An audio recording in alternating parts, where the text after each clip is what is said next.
дами и господа общински съветници, от предходното заседание останаха два въпроса за отговор. Едното беше и касаеше ремонта на късноантичната крепост в Торгозия. Ще започна с него. Бяха представени диапозитиви.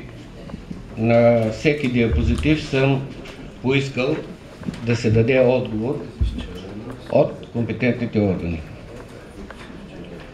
По изпълнение парапета на пешеходната пътека. Каменната шапка на парапета на места е нарушена цялост. Видно от снимковия материал и от проверката на място е, че отлепването на облицовъчните плочи е следствие на човешка намеса. Трябва да ви кажа, че за съжаление на много от обектите, които работим по европейски програми, ежедневно се нанасят тежки увреди.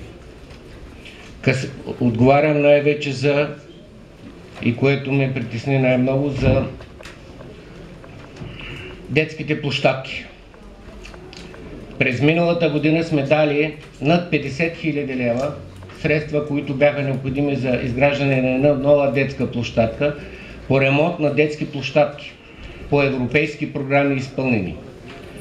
И то площадките така се увреждат, че се заразват люлките, че като седне детето да се скъса, че се заразва въжето по пътеката така да, като стъпи детето, да падне от метър и нещо. Над 50 000 лева. Продължавам. По изпълнение на